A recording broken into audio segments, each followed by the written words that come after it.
Welcome back. This is Brighter Morning with Bo. I'm Bo Tiwari, and this is MCTV, Multicultural TV in Trinidad and Tobago and the region, and we thank you for watching. We have Vanus James, Dr. Vanus James, on the line, and we'll talk to Vanus this morning. Morning, Vanus, how are you? And bad morning, Bo. How are you doing? Okay, I hope I didn't get you up too early this morning. No, I always do. No, I'm always up early. All right, okay. We want to talk, we have the budget coming up on October 4th, and we are in a situation in which we've had basically 5 years of decline, 2016 to 2020. And then in 2021, of course, COVID came and hit us. So chances are we are going to continue that process of decline. And we have a budget being prepared for 2022 now. And that is the context in which we really are waiting to hear what the Minister of Finance would say about the budget.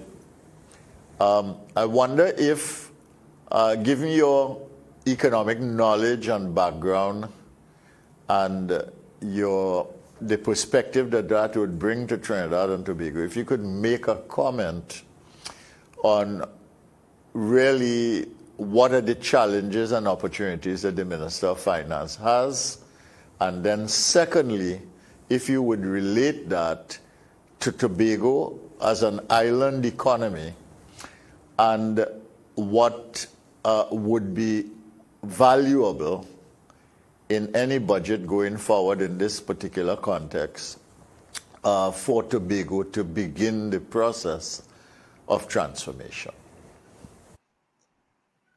Well, you are an ex-minister and maybe an ex-minister of Planning and Development too, and you would Yes. know that we really should have heard from the Ministry of Planning and Development as to where the country... I tried to get the Minister of Planning to come on my show, but I got no response.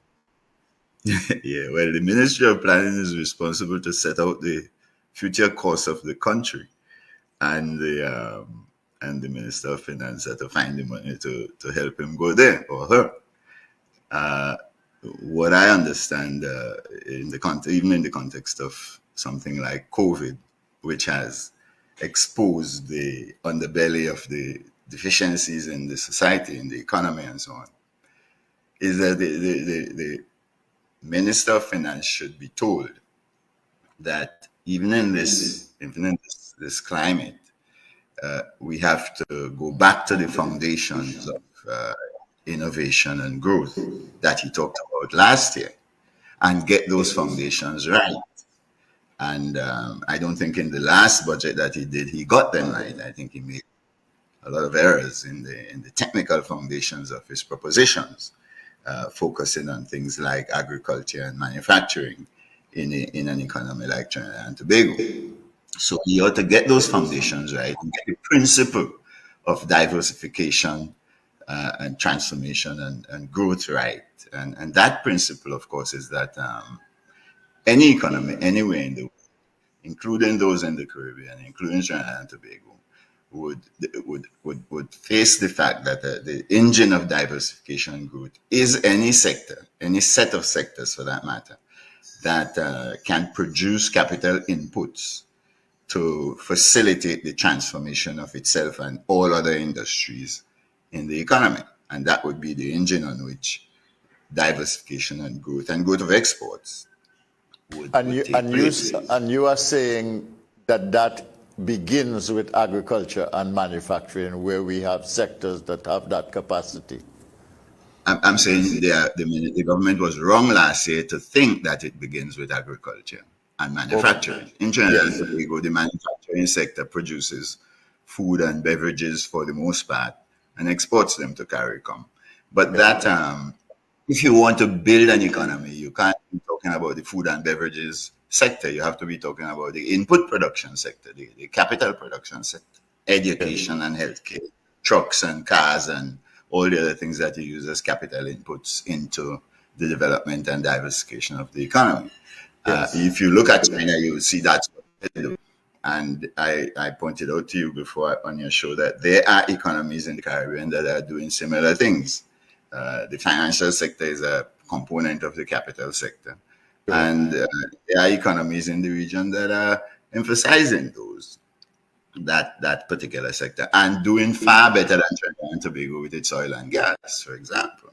So if you get that principle right, you have a chance now that COVID has damaged the cash flows of the economy.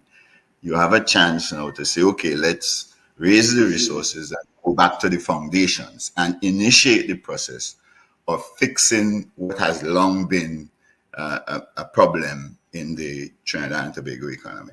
Get the economy on track to produce exportable capital. And that's education in our case. We can't do the trucks and cars, but we could do education, we could do healthcare, we could do the creative industries, we could do housing services via tourism and so on for export.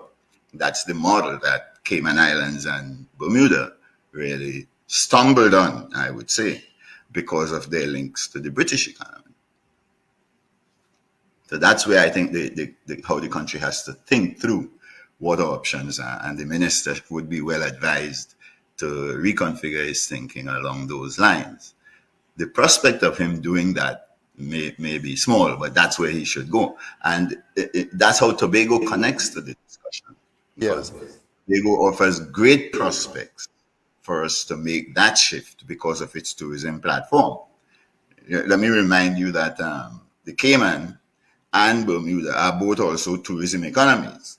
Yes. But 80% of the output is the capital export, not the tourism export. On the other hand, if you look at something like Jamaica, where 80-something% of the economy is the tourism export, they're producing $5,600 per capita.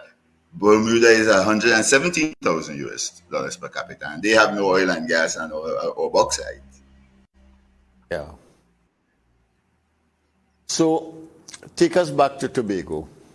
Mm-hmm. What should the Minister of Finance do in relation to Tobago? You think that talking about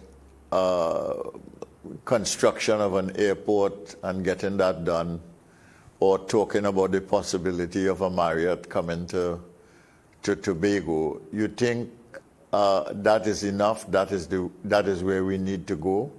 Or are the foundations not built to really capitalize on those opportunities? No, I don't think the central issues are the airport or a Marriott. And in fact, I think a Marriott, just like Sandals was, is also the wrong answer to the tourism development process in Tobago. A Marriott is 5% of what Cayman uses to do tourism. What it does instead, going down that road, is 70% of its stock is what I am talking about with respect to the development of housing services. 10 room flats, 12 room flats, A-class flats, but owned by the society. And you have people providing high quality services to visitors through those. And that's where the visitors generally tend to feel they're sharing in the local culture when they come. We've seen that phenomenon in Jamaica, where a lot of tourists today coming into Jamaica want to go to Trenchtown, for example, in the midst of all the crime, because they want to enjoy the local culture. That's the trend in modern tourism. That explains the rise of Airbnb.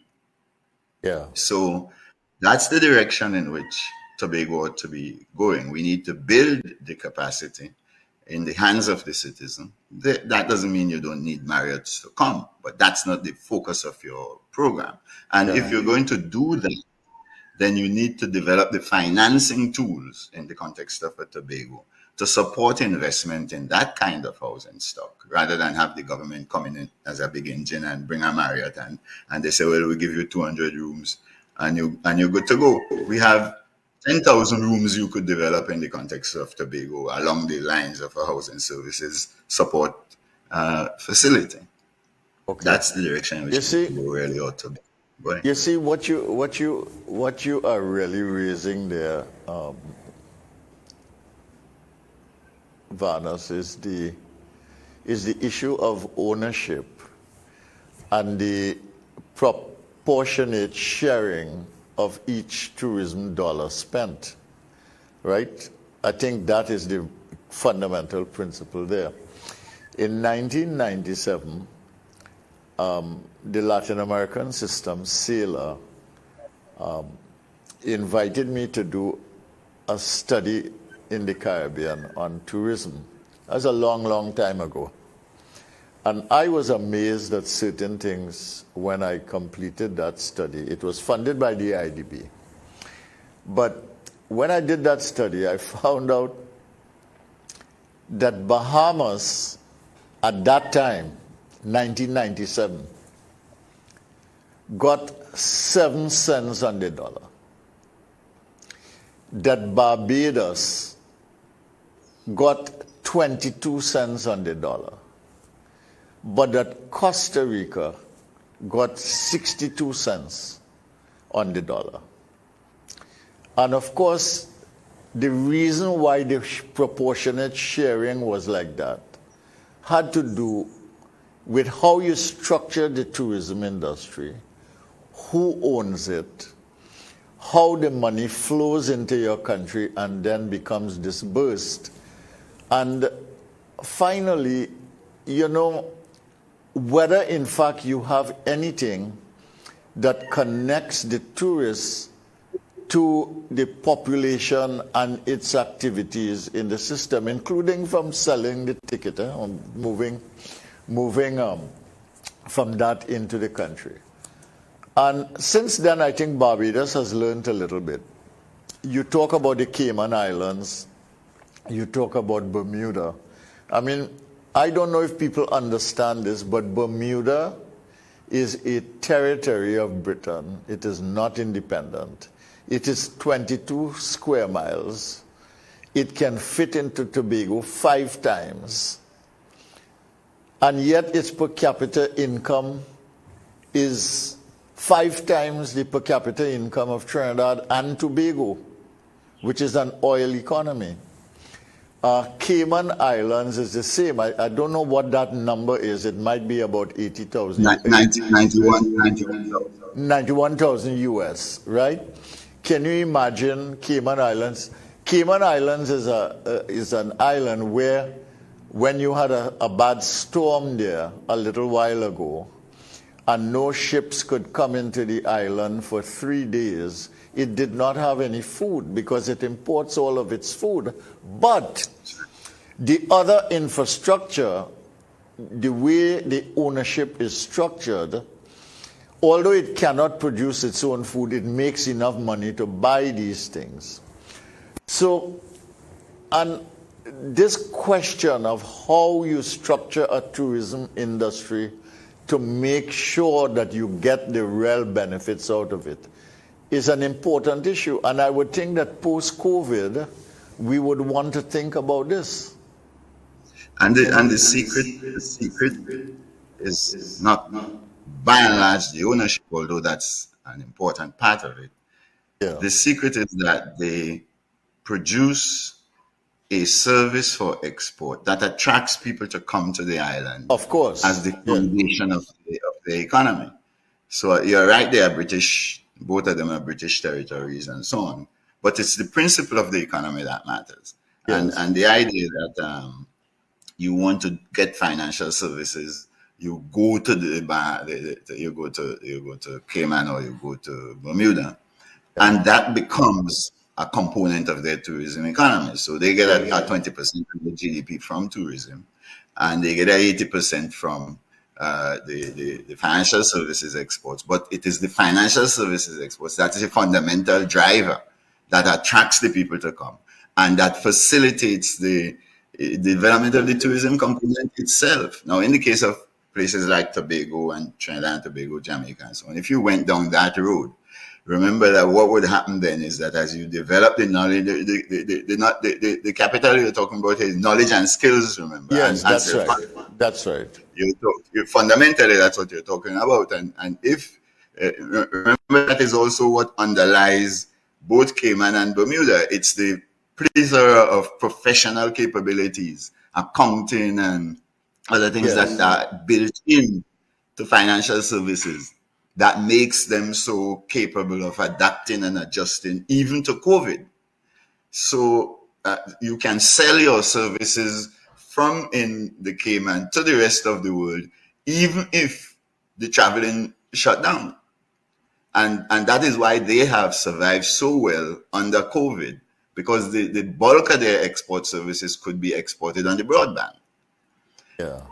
There's no reason we can't do the same thing. If we did it in education, we could do it there. We could do it, export education services just like Britain does, just like Australia does, just like the US does. Vast component of their tourism flow. If people come in there to school and bring in their cousins and their friends. That's what it means to say Oxford is the best university in the world. Oxford is one of the great exporters of education in the world. That's the way we should see it. And we could build that capability. Even if we cannot make trucks and cars, we could build that capability underlying the tourism industry. And that's what I mean by an industrialized tourism, one in which your anchor projects are education exports, healthcare exports. The creative industries have proven their worth even without the help of government. And of course, the point about the housing services is that you have to invest in developing that stock in the hands of the local community in the way you're talking about it, to show up the ownership component of it, but more importantly, to make people get access to the local culture. Yeah. Well, let's So talk I about. agree Sorry. with that discussion. Go ahead. Just finish your point, and I'll jump in. I was saying, so in general, I agree with the principle you were articulating there, that if you do housing the way I am talking about it, it underpins the expansion of local ownership, and it changes the share, the tourism that you get. The other thing, though, I mean, we have two serious problems in Trinidad having to do with intellectual capital. And you are saying that the education should really be, education should be the basic strategy for intellectual capital building, which would then get you into the services that are required to support this growth industry, not just in tourism, but in financial services and other services. And in making vaccines. Making what? Vaccines. That's what Cuba did.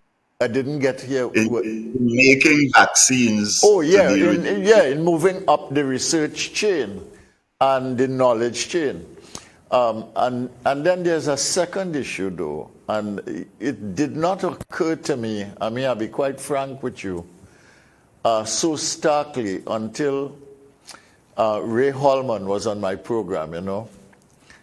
And Ray Holman said that, you know, we don't only have an external brain drain where our young people are lining up to go to Canada and other places because they can't get opportunities here. We also have an internal brain drain because a lot of the people who would want to contribute and want to volunteer and contribute, etc., in this society are treated as pariahs by political parties and the political system and the directorate of your governance system, and more than that, so that they are not absorbed into the thinking and the working of that system.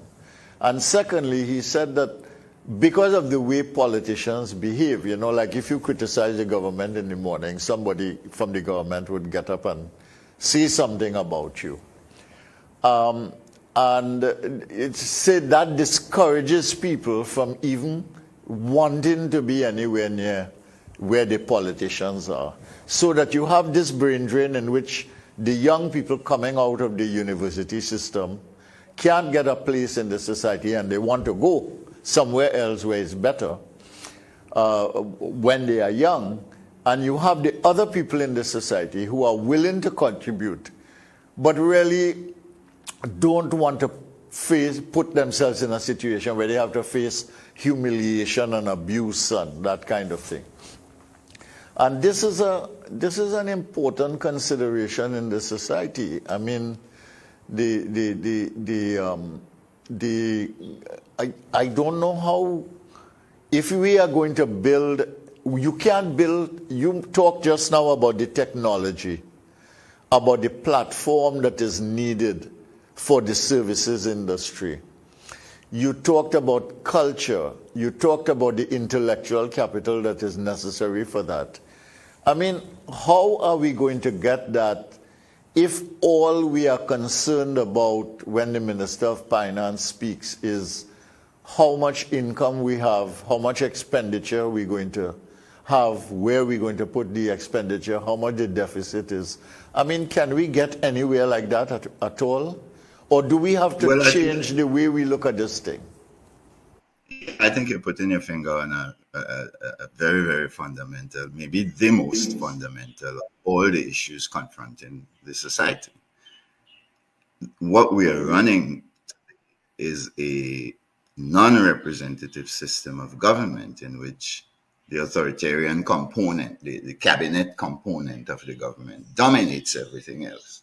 What we need is a representative system of government in which the non-cabinet members of the parliament can control the cabinet members and restrict the way and constrain the way they behave, to allow citizens systematic influences from wherever you are in the country on what is to be done, what is made as policy, and so on. And in the absence of that, you can almost get nothing right. You will not get policy right. You will not get participation right, meaning participation in the wider society, not merely in the politics. You won't get the innovative juices of the economy flowing, because the innovators would fall into what Ray Holman is talking about, which is people who pull aside because they're afraid of something called politics. That has to be addressed as a fundamental matter. And the way we have to deal with it is we have to reform the system of government to do two things: to create in the lower house representative government, non-executive members outnumbering the executive members by far. That's the first thing. But we also have to reform the Senate. We have to elect the Senate. All the members of the Senate must be elected members, representatives of the people, direct elected representatives. And then the Senate must be designed in such a way that it allows for the protection of minority rights. One of the reasons people are afraid to speak in the country is that they can be victimized when they talk.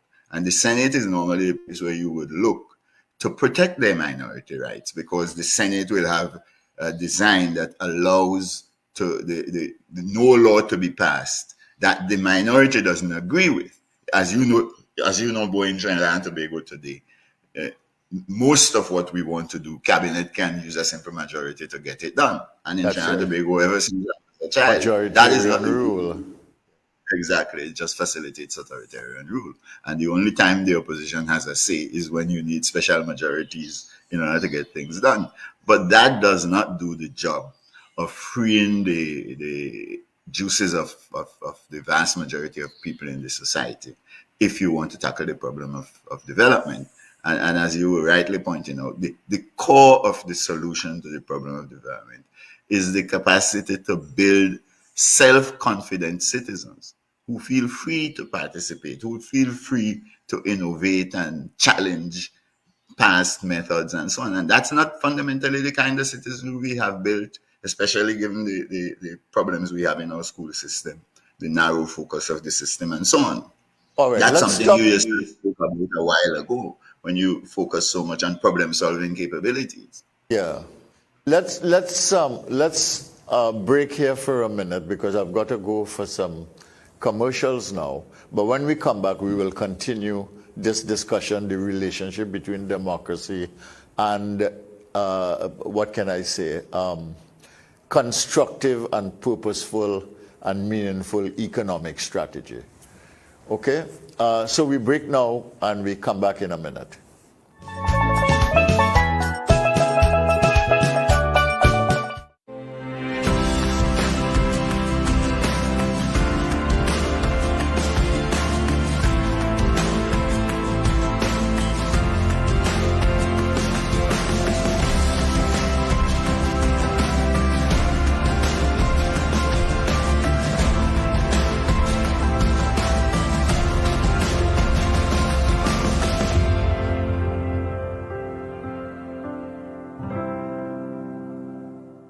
Welcome to Lifetime Solutions, where you can trust your roof to us. Our services include custom fabrication, steel framing, roofing installation, on-site roll forming, roofing maintenance and services. Call 223-ROOF or 223-7663 for a quote today or visit our website www.lifetimesolutionst.com. Lifetime Solutions. You can trust your roof to us. Call 223-ROOF or 223-7663 for a quote today or visit our website www.lifetimesolutionstt.com.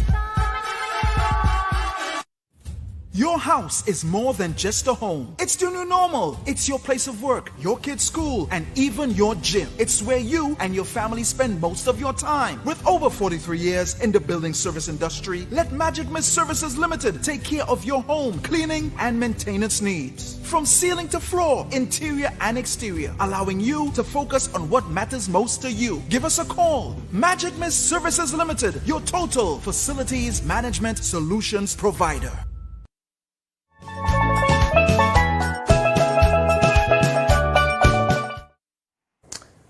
Welcome back. We're talking to Dr. Vanus James, economist and economic consultant, and someone who is very steeped, and not just in the economy of Tobago, which he knows very, very well, but the economy of Trinidad and Tobago, and who has done a significant amount of work really in the issues of services and also in the issues of intellectual property. And how we can capitalize on those things in a knowledge economy. Now, the government has taken the position of establishing a ministry responsible for digital transformation, and that is all well and good. But if you want to get to the platform that you are going to, you really have to get to a platform where you have what you might call a smart economy, you have smart government, you have it functional, etc. And more than that, in order to help the society to be able to access that and to be able to move that, you need to train and develop a techno-savvy society, but you also need to have systems and facilities which allow people who cannot access that or who do not know how to access that to be facilitated in the process.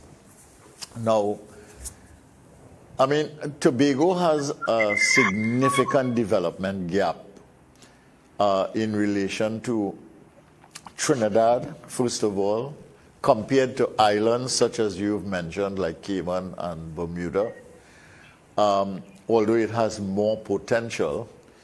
And really, there is what can I say? There's a kind of deficiency in terms of our approach to Tobago that really keeps it, you might say, perpetually underdeveloped, even though you might have some symbols of development. All right, you might have better roads, you might have a hospital, you might have this, but I mean, fundamentally, the island is not really developing. If you had to start the process with this budget, what would you do? Well, I'd do two things critically. Start with what we were talking about just before. Okay. We would go in as a government. Yeah, fixing government. Translate it into Tobago actions that would impact. Yeah. Yeah, that's right. That's what I mean. The first thing we would do is fix governance. We got to have a society running Tobago in a way that allows it to go down the road that I was describing earlier with Yes. respect to the development of the economy and the Yes. development of the national economy at that. Let me remind you, Bo, that Trinidad and Tobago would look very much like Tobago were it not for oil and gas. Yes, of course. So there is really no development gap. Trinidad is just as underdeveloped as Tobago, but for the impact of oil and gas. Yeah. And Trinidad needs Tobago to develop to escape the clutches of oil and gas. I would begin by sorting out the governance arrangements to allow Tobago to take the lead in driving the economy in the right direction. And that means fixing the governance arrangements between Tobago and Trinidad. First of all, let me say that it requires equality of status, island to island, and consequently, it means reforming the Senate.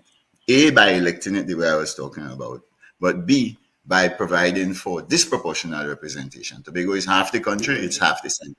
Trinidad is half the country, it's half the Senate. That's the way you would protect the minority rights. We have 60,000 people living in Tobago here. You have 1.2 something million in Trinidad, but we're still half the country.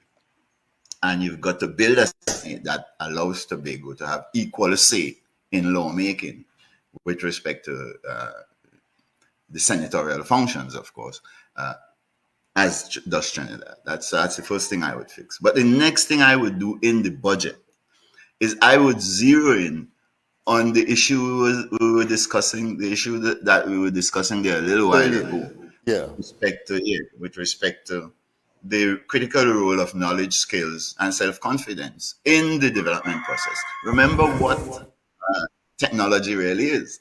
Technology is a combination of the knowledge, skills, and self-confidence of workers on the one hand, and the capital assets that capitalists can bring to the organization of the production process. That would include knowledge and skills that they bring, stored in equipment and tools and data and all that sort of stuff.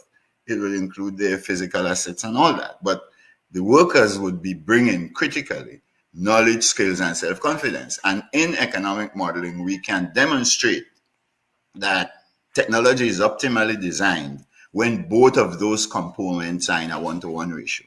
So once we have that understanding, what you have to face here is that we run suboptimal technology in the country, and we need to zero in on building an education system as fast as possible to bring the knowledge, skills, and self-confidence of workers up to speed. The education system we have in Trinidad and Tobago needs radical reform in Trinidad and in Tobago. What would you do? Go ahead. It needs radical reform in the sense that the skill-intensive component of the system has been neglected. So we don't have a full-fledged music industry support track in the education system. Sports, the professional services like civil engineering and so on, you pick them up when you get to university. But by and large, the foundations in carpentry and masonry and all the arts that make engineering, civil engineering especially, creative, we don't educate for them properly in the school system. And they are second as citizens compared to what we do to produce a Botiwari or a top-class lawyer. That needs to change, and we in Tobago need the room to change that through the change in the governance arrangements that allow us the freedom to look at the facts of the country's case and say, this is where Tobago has an edge, and this is how we can proceed with the development agenda. So I would fix the education system. After you facilitate the change in the governance model, I would zero in on fixing the education system. Create room, for this society to become more creative and competitive. All right. In the development We just have about a minute now, but I want to just focus on this education thing for a minute. Leave aside Trinidad and Tobago for a minute and focus on Tobago. If you had to do something with the education system in Tobago, would you go for a radical transformation of the education system that is linked to whatever development strategy you can build for Tobago on the basis of a consensus? would you do that? That is to say, you change the education system from being purely academic, where you go to CXC, SEA, CXC, CAPE, etc., and you build an education system that is linked to a development strategy in which you can have good paying jobs, high economic participation of your citizens, and you're dealing with 60,000 people, so the children of that community might be, I don't know, maybe the whole of Trinidad and Tobago is about 20,000 a year, and you're talking about 5 years, 100,000. So over there, it must be about, I don't know, 20,000 total at the very maximum. It might be less than that. But you would do that for that system now, huh? Yeah, that's right. I would go all the way from preschool to tertiary education. Tertiary, yes. I will have a skill-intensive track added to the existing academic track. That will be the most fundamental reform. Okay. The other thing that I would do here is I would go to the teachers of the society and say, look, we have to make teaching and tutoring and parenting support and so on the premier professional activities of Tobago and of Trinidad and Tobago. The best paid people must be your teachers, and the best skills of the society must be in teaching. The best minds. Right now, we put them in medicine and law and the kind of stuff you could do. But we need the teachers to be your premier scholars so that the best people are teaching our children and creating self-confident children with great problem-solving skills. So in addition to diversifying away from the academic track, I would also invest in putting the teachers at the top of the self-confidence chain by paying them properly to attract the best people to come in there. That would be my two basic reforms. I will also learn from COVID that we need to get the parents properly involved in the education system. We do things like that in projects I work on in Jamaica today, but that is missing really as COVID from the whole society, from the education system. And I would invest in developing capacity in parents to facilitate the education of their children. COVID is just a special case. My best teachers were always my parents. And that's the way you have to build the system if you want to create a self-confident, creative citizenry who could lead the development process in Tobago or in Trinidad and Tobago. All right. So we close on that note. Dr. James is saying that if you want to get development and you want to get meaningful development that makes a difference in the long term for the society, focus on the education sector, transform the education system, build intellectual capital, build social capital between parents, teachers, etc. Take your best people, put them in the education sector so you can get your best, most productive, highly skilled, contributing citizens. I got you right? Best and best paid. Yes. Right. Anyway, take care. Thanks so much for talking with me, and we'll talk again after the budget. You're welcome.